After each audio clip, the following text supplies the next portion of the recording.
అసలు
మొట్టమొదటిగా దేవుడు నోట నుండి పలకబడిన మొదటి మాట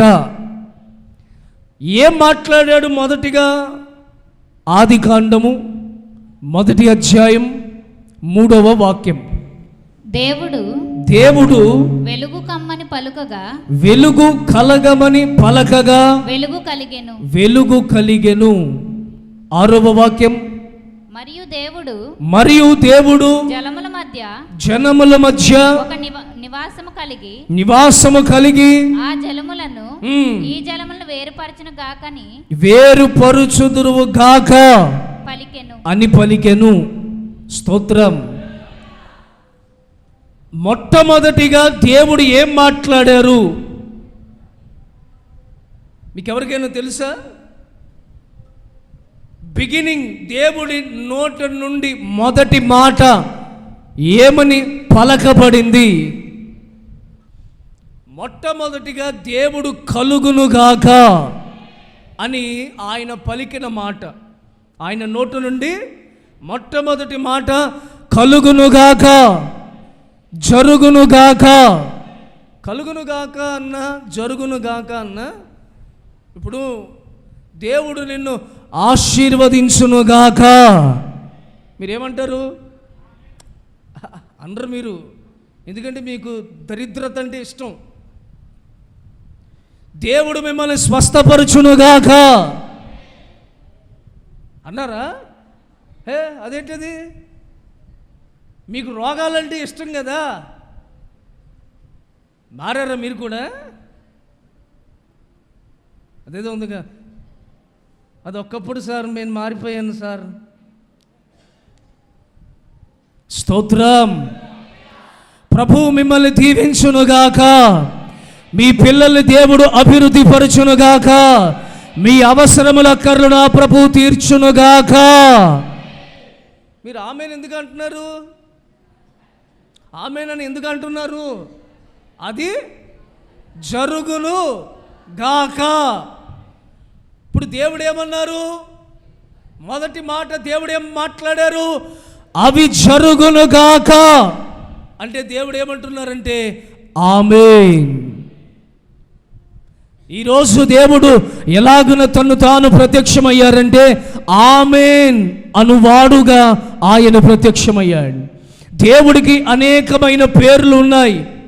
సర్వాధికారి, సర్వ జగత్ రక్షకుడు, స్వస్థపరుచువాడు, సర్వాంతర్యామి, చూచుచున్నవాడు, బలపరుచువాడు, ఏమండి ఆశ్రయ దుర్గము, కృపాసత్య సంపూర్ణుడు, మహిమ కలిగిన దేవుడు, మహోన్నతుడు, మృత్యుంజయుడు, పునరుద్ధానుడు, చాలిన దేవుడు, చూచే దేవుడు, స్వస్థపరుచువాడు, ఇలా చెప్పుకుంటూ వెళ్తే ఎన్నెన్నో పేర్లు దేవునికి ఉన్నాయి.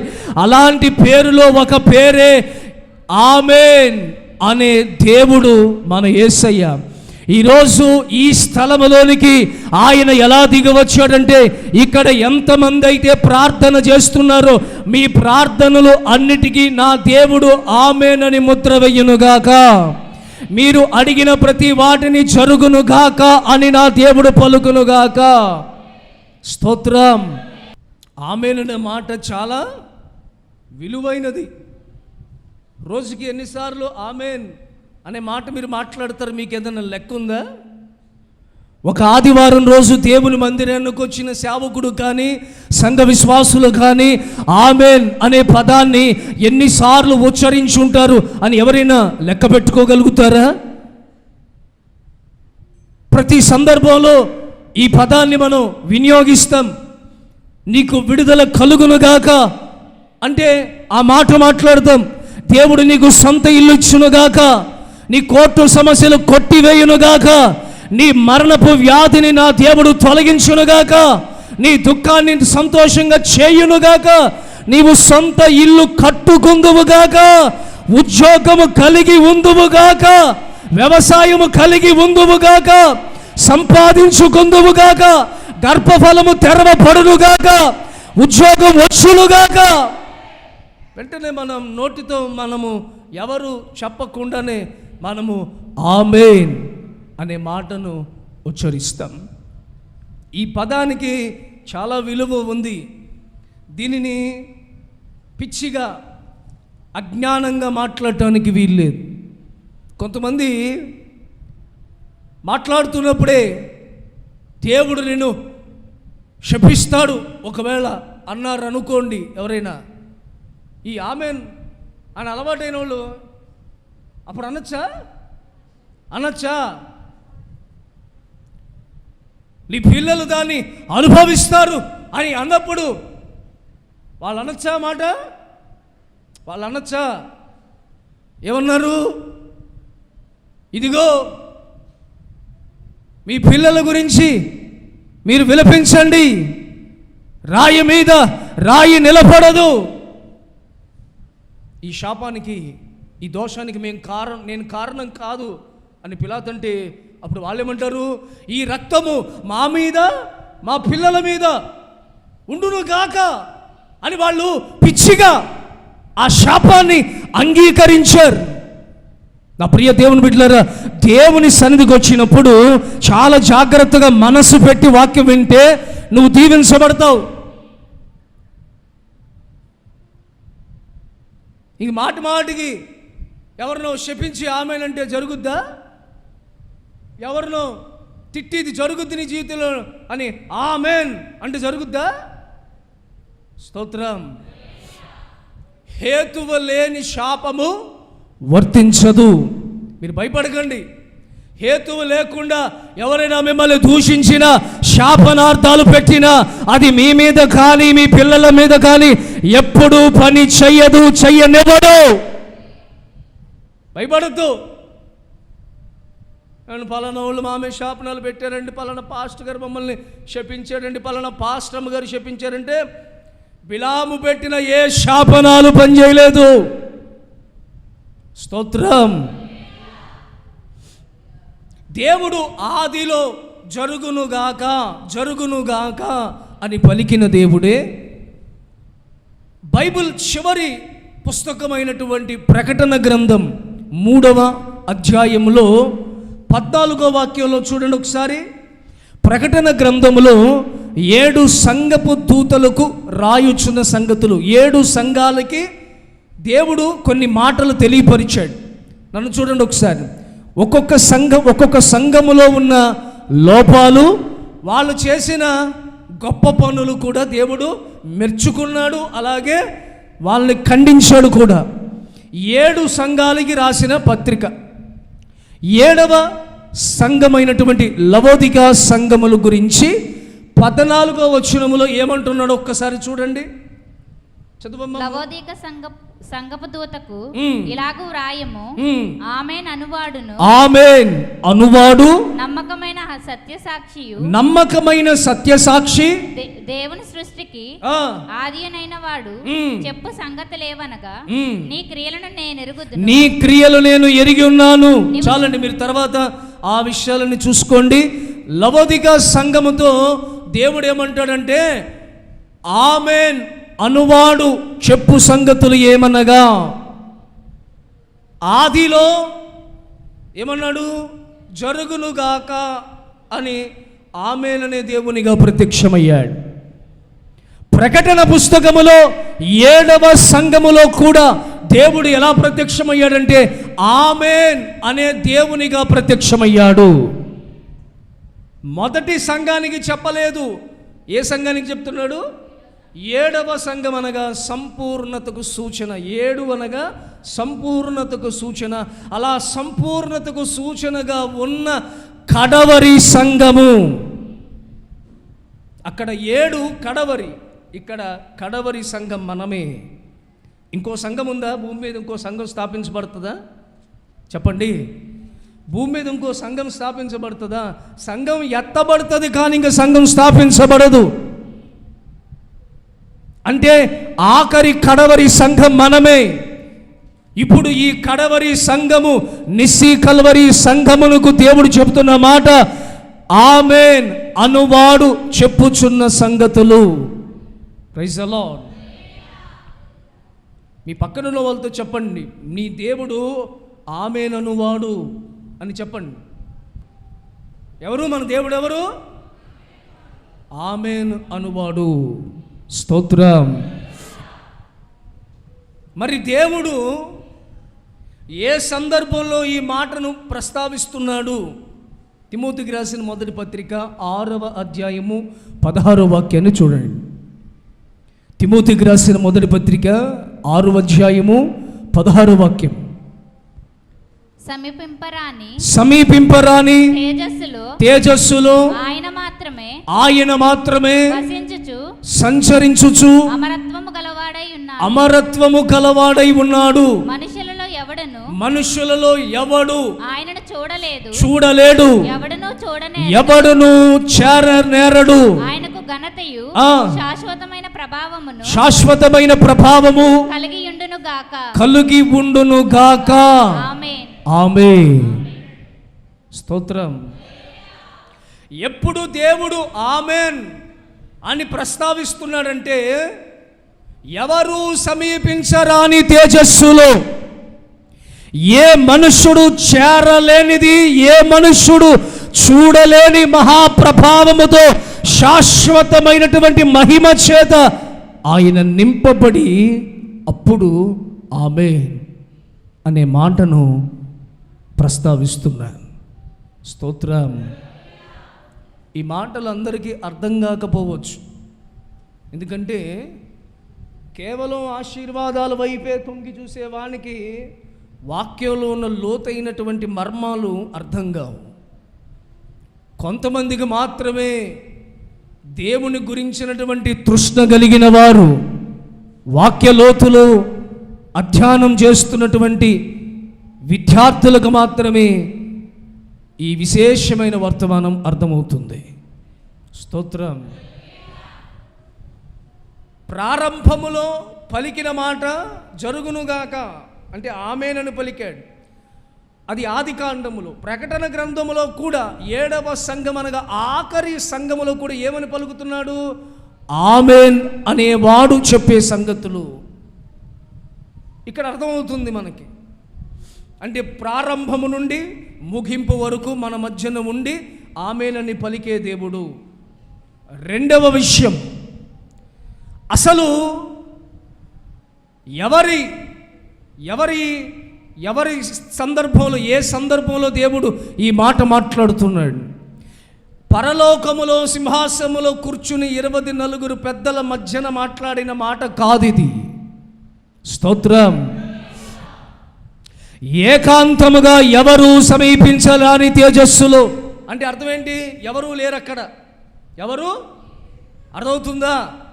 ఎవరు సమీపించరాని తేజస్సులో ఏ మనుషుడు కూడా చూడలేడంట, చేరలేడంట. అలాంటి స్థలములో ఉండి ఆయన ఆమేన్ అనే మాటను పలుకుతున్నాడు. Praise the lord. ఇప్పుడు ఎవరి జీవితంలో ఈ ఆమేన్ అనే పదం అంగీకరించబడుతుంది? ఆయన ఒంటరిగా ఉన్నప్పుడు పలికిన మాటది. ఎవరి జీవితంలో దేవుడు ఇది జరిగిస్తాడు అంటే, ఆయన ఎలా ఒంటరిగా ఉండి, ఆయన ఎవరు చేరలేనంత ప్రభావంతో మహిమతో ఉండి ఎలా ఆ మాటను పలికాడో, అలా మనము కూడా ఏకాంతముగా దేవుని ఎదుర్కొన్నప్పుడు మన జీవితంలో ఆమేన్ అని దేవుడు పలకడానికి ఇష్టపడుతున్నాడు. దేవుడు ఒంటరిగా ఉండి ఉచ్చరించిన పదం, ఇప్పుడు ఇది నీ జీవితంలో జరగాలి, నువ్వు అనుకున్నది జరగాలి, నువ్వు అనుకున్నవి దేవుడు జరిగించాలి, అలా దేవుడు పలకాలి అంటే నీవు కూడా నీ ఆత్మీయ ప్రయాణములో ఏకాంతముగా నీ దేవునితో గడపాలి. నీ సహవాసము ఏకాంతముగా దేవునితో గడిపితే కానీ ఇలాంటి ఒక ఆశీర్వాదపు వాగ్దానాన్ని నువ్వు స్వతంత్రించుకోలేవు. నీవు అడిగినవన్నీ నువ్వు స్వతంత్రించుకోవాలి అంటే నీ పిల్లల కోసం, నీ కోసం, నీ భర్త కోసం, నీ భార్య కొరకు, నీ తల్లిదండ్రుల కొరకు, నీ కుటుంబం కొరకు, నీ ఆస్తి కొరకు, నీ అక్కర్ల కొరకు నువ్వు అడిగినది నువ్వు అనుభవించాలి అంటే సంఘం ఈరోజు నేర్చుకోవలసిన ఒక అద్భుతమైన పాఠము, మీరు ఏకాంతముగా దేవునితో గడపాలి. Praise the lord. ఏకాంతంగా అంటే ఇప్పుడు అందరినీ వదిలేసి, ఇంట్లో వాళ్ళందరినీ బయటికి గెంటేసి తలుపులు వేసుకుని నేను ప్రార్థన చేసుకుంటానని ఏకాంతంగా గడపమంటే అది కాదు దాని అర్థం. అందరూ ఉన్నా సరే అందరి మీద కంటే ఎక్కువ మనస్సు దేవుని మీద పెట్టుకోవటమే నువ్వు ఆయనతో ఏకాంతంగా గడపటం. అందరూ నీ చుట్టూ ఉన్నా సరే నీ ధ్యాస, నీ ఆశ, నీ ఆలోచన, నీ యొక్క ప్రత్యక్షత దేవుని మీద కలిగి ఉండటమే నీకు వ్యక్తిగతమైనటువంటి భక్తి కలిగి ఉన్నావు. ఆ రోజు వచ్చినప్పుడు మంచం మీద ఇద్దరు ఉంటారు, ఒకరు ఎత్తబడతారు, మరొకరు. ఇద్దరు ఎక్కడున్నారు? ఇద్దరు ఎక్కడున్నారు? మంచం మీదే ఉన్నారు. కానీ ఒకరు ఎత్తబడ్డారు, ఒకరు, ఇద్దరు తిరగలు తిప్పుతున్నారు, ఒకళ్ళు ఎత్తబడతారు, ఒకళ్ళు.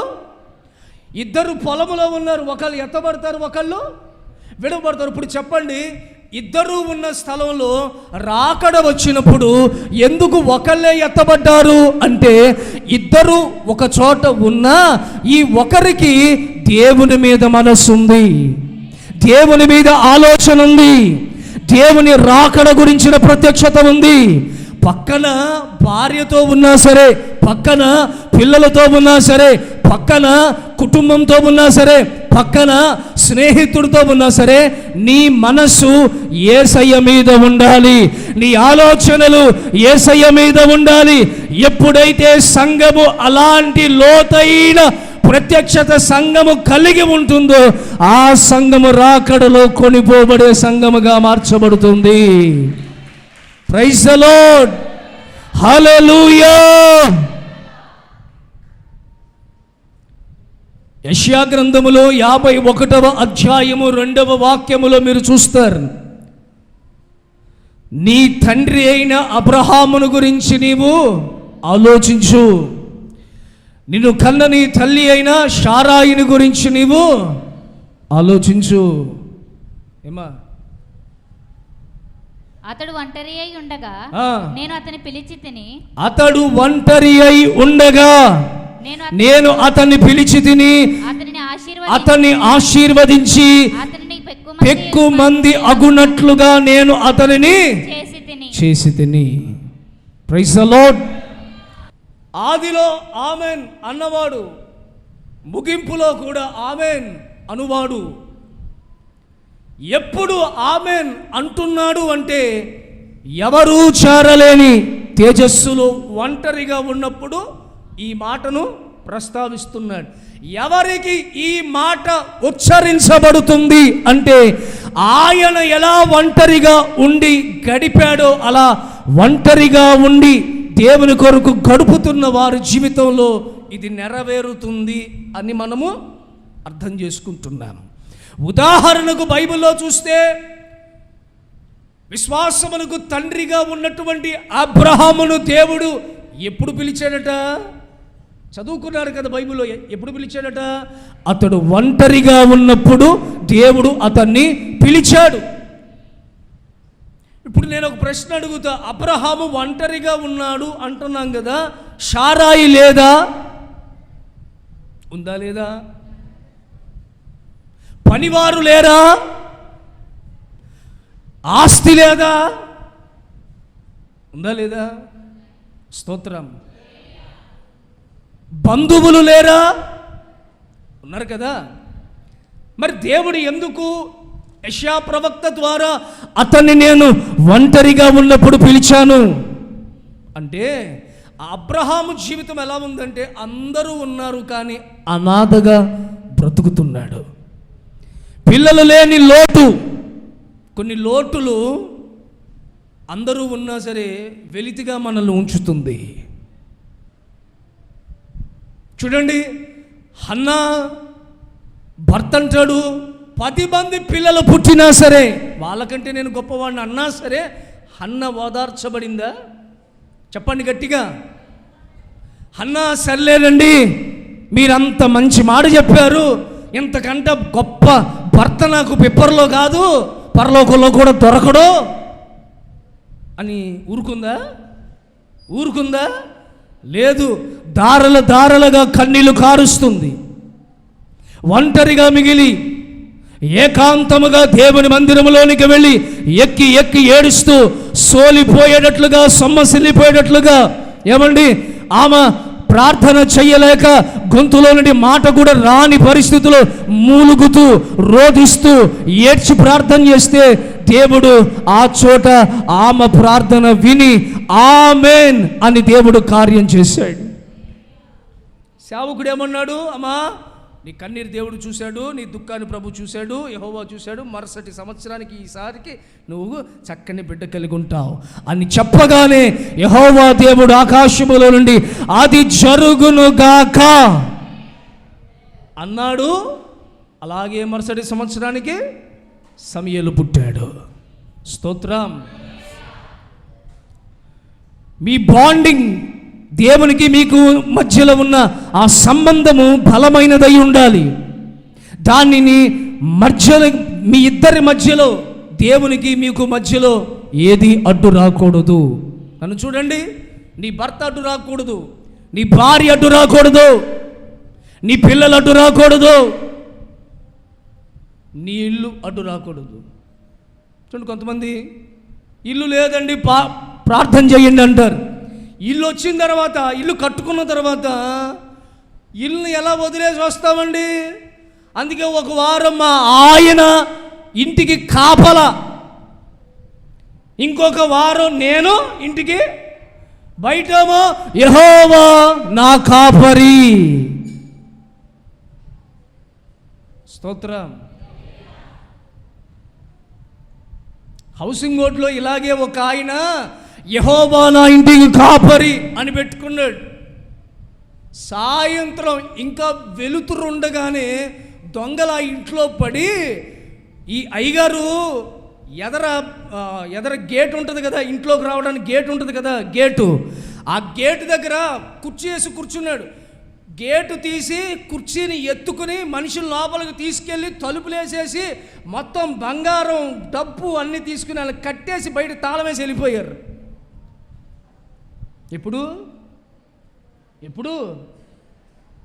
ఎప్పుడైనా కావచ్చు మీ ఇంట్లో కూడా.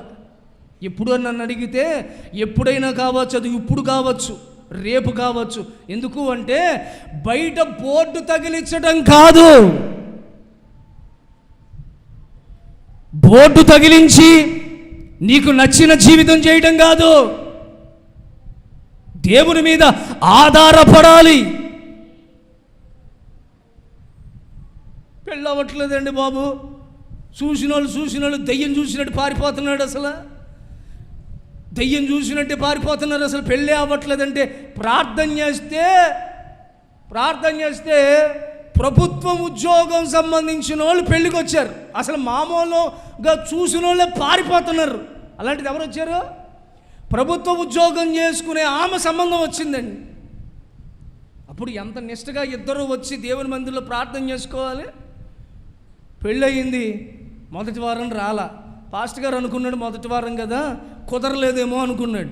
రెండో వారం రాలా, మూడో వారం రావట్లా, 4వ వారం బండి మీద వెళ్తా భార్య భర్తలు ఇద్దరు కూడా, వందనాలు పాస్టర్ గారు, బాగున్నారా? ఎక్కడ? పాస్టర్ గారు మందిరానికి వస్తున్నాడు పిప్పర్కి. వీళ్ళు ఎక్కడికి వెళ్తున్నారు? షికారుకి వెళ్తున్నారు. స్తోత్రం.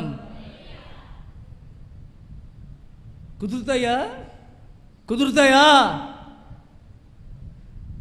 ఒక గిల్లుడు ఇలా గిల్లాడు దేవుడు, ఒక గిల్లుడు ఇలా గిల్లాడు అంతే.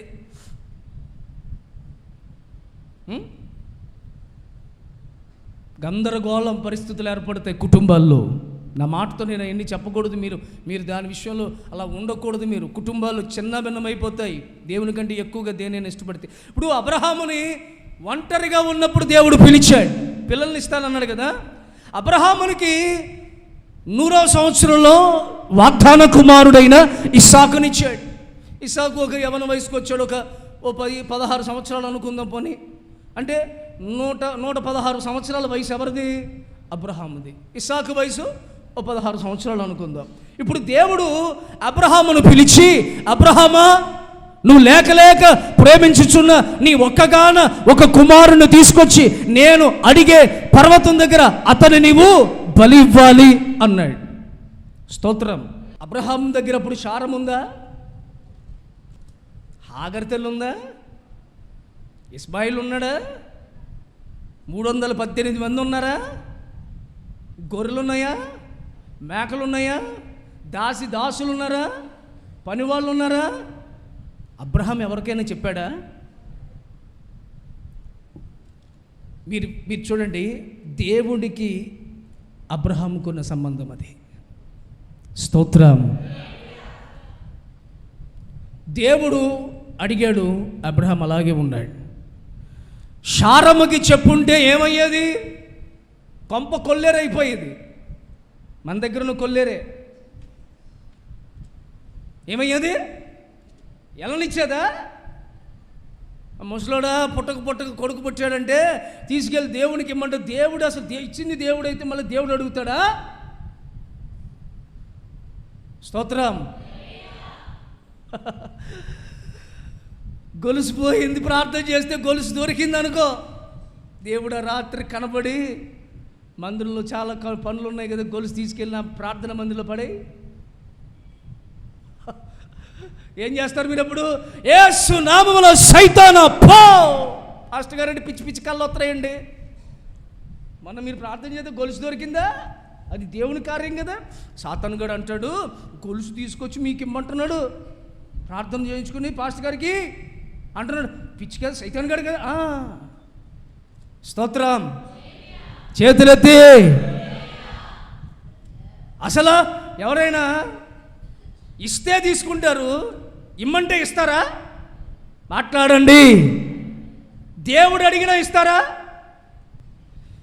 అసలు ఈయన దేవుడిచ్చాడు, మళ్ళీ దేవుడు అడుగుతున్నాడు, దేవునికి ఇచ్చేస్తానని చెప్పి భార్యకు కూడా ఒక్క మాట కూడా చెప్పలేదంటే అబ్రహాము దేవునికి మధ్యనున్న ఆ రహస్యమైన ఆ ఏకాంతముతో కూడిన ఆ అనుబంధం ఎంత బలమైనది, ఎంత ఘనమైనది, ఎంత గొప్పది.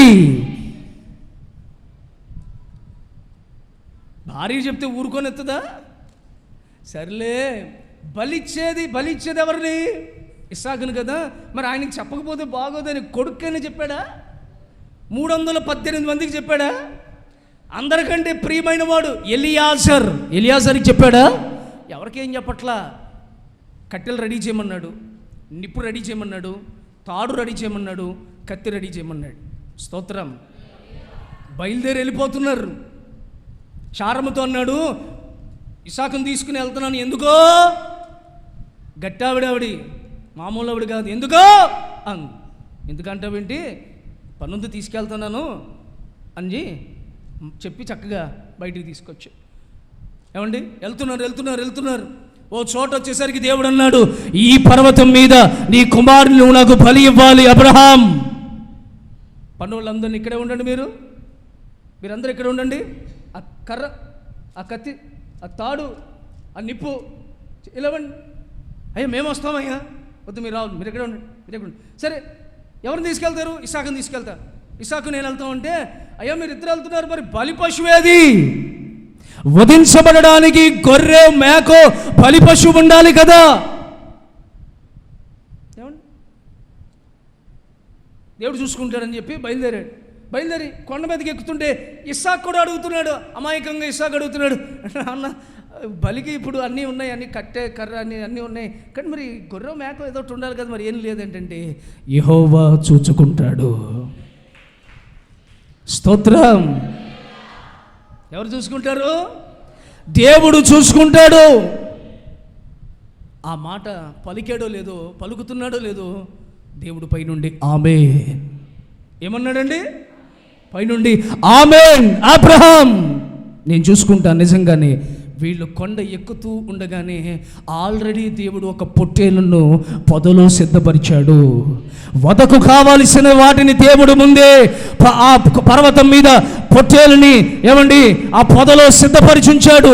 మన దేవుడు ఎవరు అంటే ముందుగానే మనకి సిద్ధపరిచే దేవుడు ఆయన. నీవు ఏమైతే అడుగుతావో వాటిని నా దేవుడు నీ కొరకు సిద్ధపరిచి ఉంచాడు. భయపడవలసిన అవసరం లేదు, నాకు దిక్కు లేదు, నాకు ఆధారము లేదు, నేను ఒంటరి అని కుమిలిపోయే ప్రతి ఒక్కరితో సూటిగా నా ప్రభు మాట్లాడుతున్న మాట, నా దేవుడు నీ పక్షమున నిలిచి ఉన్నాడు, ఆయన జరుగును గాక అని పలికే దేవుడు ఆమేన్ అనువాడు. స్తోత్రం. గట్టిగా ఏమండి, వయసు పైబడిపోతుంది. డిఎస్సి ఎగ్జామ్కి ప్రిపేర్ అవుతున్నాడు. భార్య ఉంది, 2 పిల్లలు ఉన్నారు. ఏదో ప్రైవేట్గా ఒక చిన్న ఉద్యోగం చేసుకుంటున్నాడు, చాలని సంపాదన. ఊళ్ళో వాళ్ళందరూ అంటున్నారు, ఇంక నీవంతేను, నీ బిడ్డల పరిస్థితి అంతే, 2 ఆడపిల్లలు, ఇక నీకు ఉద్యోగం రాదు, ఆ డిఎస్సి ఎగ్జామ్ కోసం ఎన్నిసార్లు ప్రయత్నం చేస్తావు, నీ వల్ల కాదు అన్నారు. మన మందిరానికి ఆ పరీక్ష డేట్ రాకముందు, నోటిఫికేషన్ రాకముందు మన మందిరానికి వస్తున్నాడు. కుటుంబం అంతా మన మందిరానికి వస్తున్నారు. మీరు ఆ సాక్ష్యాన్ని వింటారు. దేవుని బిడ్డలారా, నోటిఫికేషన్ వచ్చింది, ఎగ్జామ్కి చాలా షార్ట్ టైం ఉంది, ప్రిపేర్ అవుతున్నాడు. వయసు పెరుగుతున్న కొద్దీ మతిమరుగు వస్తుంది కదండి, మర్చిపోతున్నాడు, జ్ఞాపకం ఉండట్లా. ప్రార్థన చేసుకుంటున్నాడు. సంఘంలో కూడా ప్రార్థన చేశాం. మొన్న డిఎస్సి ఎగ్జామ్ రాశాడు. 18వ ర్యాంకుతో ఒక ఉన్నతమైనటువంటి ఉద్యోగం అతనికి కలిగింది. 18th ర్యాంక్ అంటే ఈజీయా? ఆ ప్రయత్నాలు లేక ఆ ఆలోచనలు, ఆ మార్గాలు తెలిసిన యవన పిల్లలు దాన్ని అర్థం చేసుకోగలుగుతారు. 18వ ర్యాంక్ వచ్చిందండి. ఎంత విచిత్రం అంటే, చాలామందిని దూర ప్రాంతాలకి పోస్టింగ్ పంపించారు. ఇతనికి తన సొంత ఊరు నుండి 3 కిలోమీటర్ల దూరంలో ఉద్యోగం వచ్చింది. ఎన్ని కిలోమీటర్లు? 3 కిలోమీటర్లు. ఇంకో మాట చెప్పంటారా? అదే స్కూల్లో చదువుకున్నాడు, అదే స్కూల్లో ఇప్పుడు బయాలజికల్ టీచర్ కింద వెళ్తున్నాడు. స్తోత్రం. ఊళ్ళో వాళ్ళందరూ నీ పని అయిపోయింది, నీవు ఇంకా ఒంటరి వాడవు, ఇక నీ వల్ల కాదు అన్నారు. దేవుడు సాధ్యపరిచాడు. తన ఒంటరి జీవితంలో ప్రార్థన చేసుకోగా దేవుడు తన కన్నీరు తుడిచాడు. ఎంత గొప్ప సాక్ష్యం అండి. ఇలాంటి కని విని ఎరగని అద్భుతాలు దేవుడు మన పరిచర్యలో చేస్తున్నాడు. ఇక మీదట కూడా దేవుడు చెయ్యబోతున్నాడు. అవి మీరందరూ అనుభవించుదురుగాక, మీ పిల్లలు దానిని రుచి చూచుదురుగాక. నమ్మకంగా ఉండండి, ఓపిక ఉండండి, సహనంగా ఉండండి. దేవుడు ప్రతి దానిని మీ జీవితంలో నెరవేర్చునుగాక. మీరు అడిగిన ప్రతి దానిని నా దేవుడు మీకు ఇచ్చునుగాక. నేనేం కథలు చెప్పట్లా, తెలుగుచెర్ల గ్రామంలో జరిగిన వాస్తవ సత్యం ఇది. యాకోబు బాగా దీవించబడ్డాడు. దాసులు భార్యలు, దాసులు, గొర్రెలు, మేకలు విస్తారంగా దీవించబడ్డాడు. ఒకరోజు యాకోబులో మనస్సులో ఒక వెలితి ఏంటో తెలుసా?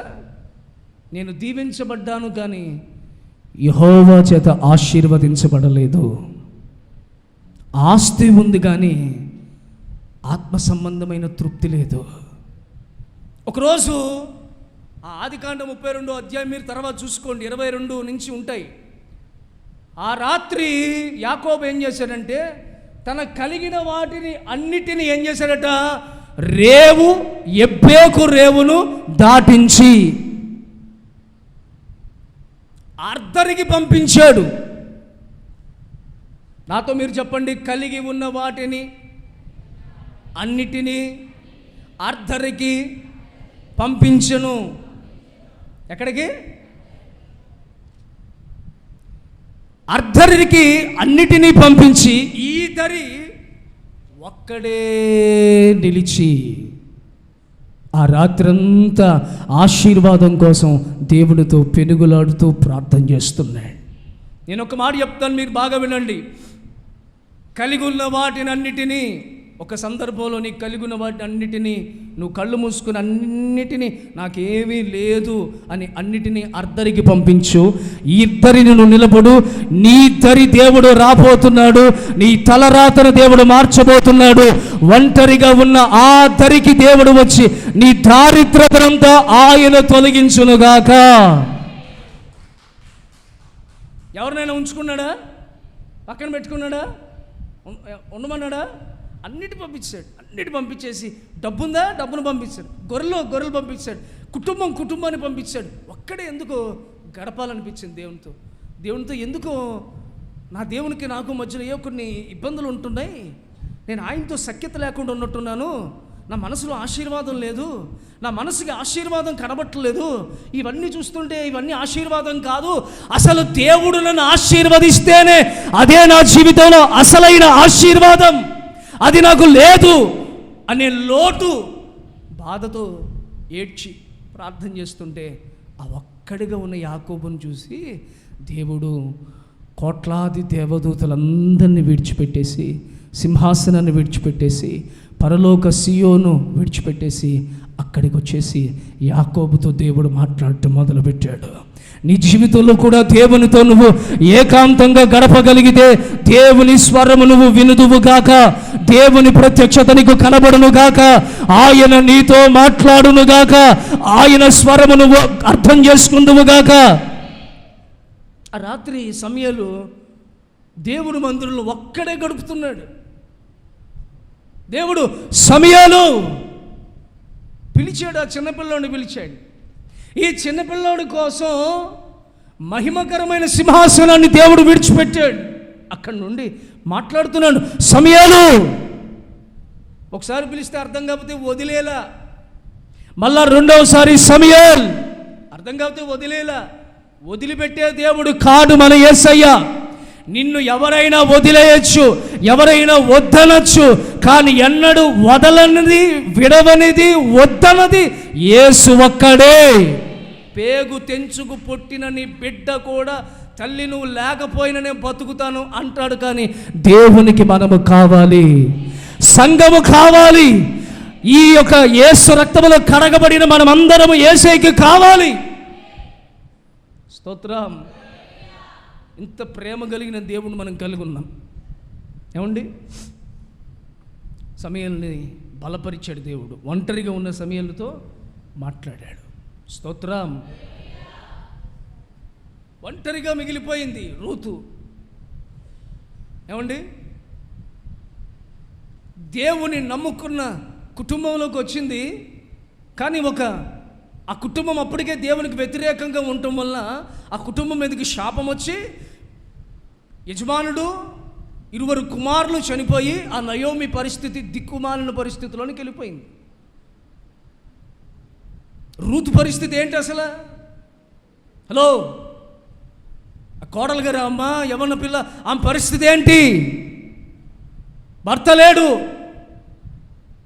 కుటుంబాన్ని విడిచిపెట్టి దేవుని నమ్ముకున్న ఒక ఇంటిలోనికి వచ్చిన బిడ్డ వెనక్కి తిరిగి వెళ్ళలేని పరిస్థితి. రూతు దగ్గరికి వెళ్ళి ఆ రోజు ఎవరైనా ఒకళ్ళు, ఏంటమ్మా నీ పరిస్థితి అంటే, నేను నయోమిని బట్టి బెతలహేముకి రావట్లా, నయోమి నమ్ముకున్న యెహోవా దేవుడు బెతలహేములో ఉన్నాడు కనుక ఆయన నా చరిత్ర మారుస్తాడు, ఆయన నిజమైన దేవుడు, ఆయనను బట్టి నా తలరాత మార్చబడుతుంది, ఆయన బట్టి నా దుఃఖ దినములు సమాప్తమవుతాయి, ఆయన బట్టి నా జీవితంలో నెమ్మది కలుగుతుంది. నేను నయోమిని నమ్ముకోలేదు, నయోమి నమ్ముకున్న దేవుడి మీద ఆధారపడ్డాలని బెతలహేములో అడుగుపెట్టింది. రూతు చరిత్ర మారిపోయింది. ఏం చేస్తాడు దేవుడు అంటే, ఒంటరిగా ఉన్న వాణిని ఆశీర్వదిస్తున్నాడు. ఏకాంతంగా దేవునితో గడపండి. దేవుడు ప్రతిరోజు చల్లపూట ఆదాం దగ్గరికి ఎందుకు వస్తున్నాడు? ప్రతి చల్లపూట ఏదేను తోటలోకి ఆదాం దగ్గరికి వస్తున్నాడు కదా. ఎందుకు వస్తున్నాడంటే ఆదాముతో మాట్లాడాలి, ఆదాము మాట దేవుడు వినాలి. అలా ప్రతిరోజు కూడా దేవుడు మీ దగ్గరకు వస్తాడు, మీ మాట వినాలని, మీ సమయం కావాలని దేవుడు ఎదురు చూస్తున్నాడు. ఆమేన్ అని ఎప్పుడు అన్నాడంటే, ఒంటరిగా ఉన్నప్పుడు, ఒంటరిగా ప్రార్థిస్తూ దేవుని కొరకు ఎదురు చూస్తున్న వారి కోసం దేవుడు ఆమేన్ అన్నాడు. ఇప్పుడు ఇంకొక మాట మీకు చెప్పి ప్రార్థన చేస్తా.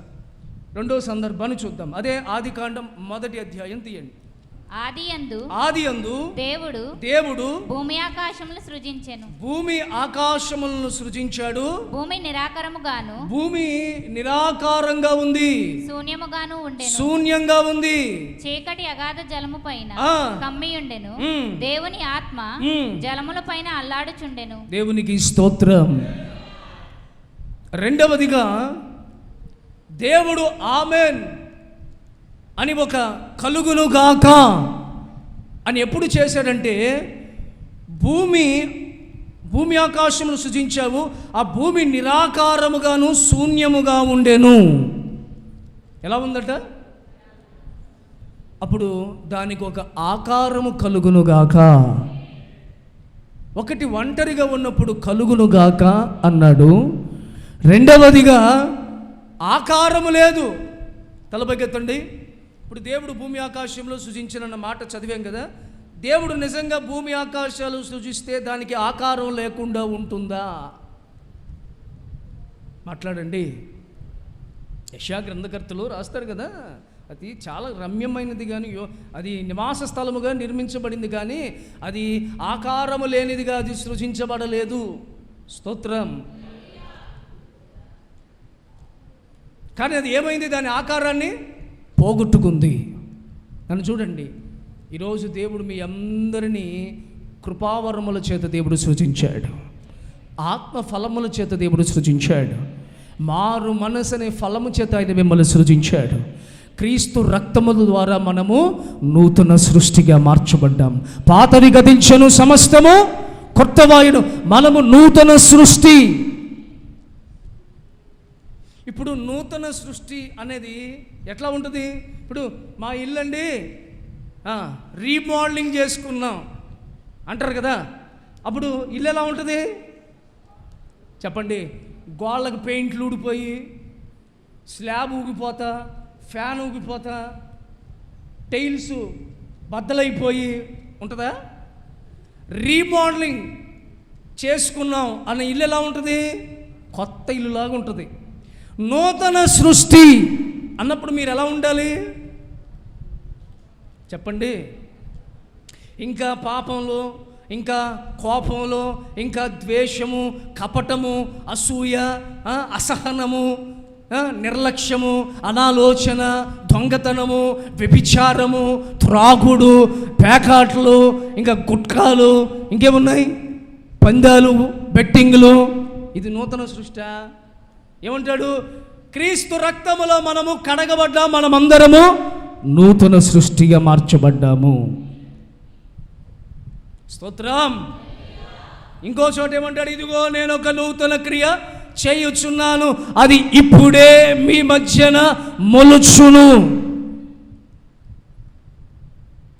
మీరందరూ నూతన సృష్టి, పాత వాళ్ళ మీరు నూతన సృష్టి అనే వాళ్ళు గట్టిగా కానండి. మీరు నూతన సృష్టిగా మారలేదా? మీ బుర్రలకి ఎలాగో స్తోత్రం. యేసు రక్తంలో కడగబడి మనం నూతనంగా మార్చబడ్డాం కదా. పాతవి ఏమైనాయి? గతించిపోయినాయి. పాతవన్నీ కూడా కొట్టివేయబడ్డాయి. నూతనంగా మనం మార్పు చెందాం. అయినా ఎవరిని ఆమేన్ అంటున్నాడు తెలుసా? ఎవరైతే నూతనంగా మారాలని అనుకుంటున్నాడో వాళ్ళని దేవుడు ఆమేన్. ఆ సృష్టిని దేవుడు మరలా ఏం చేశాడంట? కొత్తగా చేశాడు, నూతనంగా చేశాడు. దానికి ఒక షేప్ ఇచ్చాడు. దాన్ని రూపు లేదంట, సరైన షేప్ లేదంట, దానికి వికారంగా ఉంది. దానికి ఒక షేప్ ఇచ్చాడు. హలో, ప్రార్థనలో నీకు సరైన నడిపింపు రాకపోతే, అయ్యా నాకు నూతన ఆత్మతో నింపయ్యా, దేవుడు ఆమేన్ అని నీకు నూతన ఆత్మను అనుగ్రహించునుగాక, ప్రార్థన ఆత్మను అనుగ్రహించునుగాక, పరిశుద్ధాత్మను అనుగ్రహించునుగాక. అయ్యా నేను సరిగ్గా పరిచర్య చేయబోతు, నాకు నూతనంగా పరిచర్య చేసే కృప దయచే ప్రభు అని అడిగితే మీ మీద కృప దేవుడిచ్చునుగాక. సంసోను ఏమైందయ్యా అంటే, అయ్యా అభిషేకం పోయిందయ్యా. ఏం చేస్తున్నావు సంసోన్ అంటే, ఒకప్పుడు శత్రువులని హతమార్చేవాడిని, ఇప్పుడు శత్రువులకి ఆహారాన్ని సిద్ధపరుస్తున్నాడు సంసోన్. తిరగలు తిరుగుతున్నాడు అంటే ఏం చేస్తున్నాడు? మంచిగా పిండి వాళ్ళకి కావాల్సిన రుచికరమైన ఆహారాలన్నీ రుబ్బి వాళ్ళకి చక్కగా అన్ని ఆహారం పెడుతున్నాడు. ఎవరికి? శత్రువులకు. ఒకప్పుడు వాళ్ళ గుండెల్లో రైలు పరిగెత్తిచ్చాడు ఎవరు? సంసోన్. ఇప్పుడు ఏం చేస్తున్నాడు? ఆకలికి వాళ్ళకి ఆహారం పెడుతుంటే సంసోన్ అన్నాడు, అయ్యా ఒక్కసారి మరలా అభిషేకం ఇవి ప్రభా, ఒక్కసారి అభిషేకం ఇవి ప్రభా అంటే షేప్ అవుట్ అయిపోయానయ్యా, అంటే ఆత్మ సంబంధంగా నేను పాడైపోయానయ్యా, ఒకసారి మరలా నూతన పరచు అన్న వెంటనే దేవుడు ఆకాశముల నుండి సంసోన్ ఇది జరుగునుగాక. తప్పిపోయిన కుమారుడు తిరిగి ఇంటికి వస్తుంటే ఊర్లో వాళ్ళు ఎవరు గుర్తుపట్టట్లా, అడుక్కునేవాడు అనుకుంటున్నారు. ఇంటి చూసి ఈ గెడ్డలు అయి పెంచుకుని చిరిగిపోయిన బట్టలు వేసుకుని పందుల దగ్గర తిరిగాడు కదా, పంది వాసన వస్తుంది పందుల దగ్గర. దుబాయ్ సెంటు వాసన రావట్లా. వస్తుంటే ఊర్లో అందరూ ఎవడ పిచ్చోడు వచ్చాడా, ఎక్కడ రాజుగారి ఇంటికి వెళ్తున్నాడేంటి, అయ్యగారు పెద్ద ధనవంతుడి ఇంటికి వెళ్తున్నాడేంట్రా అని అనుకుంటుంటే అక్కడ నుండి ఆ కుమారుడు ఒక మాట అన్నాడు. ఏమన్నాడు తెలుసా?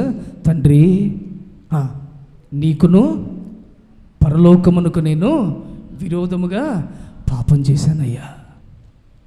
నీ కుమారుడులో ఒక కుమారును అనిపించుకున్నట్టు కూడా నాకు యోగ్యత లేదయ్యా. అయినా ఒక్కసారి నన్ను చేర్చుకుంటావా అని వాడికి బుద్ధి వచ్చినప్పుడు లేచి తండ్రి ఇంటికి వెళ్తుంటే తండ్రి ఏమన్నాడు తెలుసా? ఇది జరుగును గాక. ఏమన్నాడు ఆయన? శరీరకంగా ఉన్న తండ్రి ఎదురు చూస్తూ ఉన్నాడు. ఏమండి, పరలోకమున తండ్రి ఏమన్నాడు తెలుసా? నీకు ప్రశస్తమైన నీ చేతికి ఉంగరము వచ్చునుగాక. వచ్చిందా ఉంగరం? తప్పిపోయిన కుమారుడికి ఉంగరం వచ్చిందా?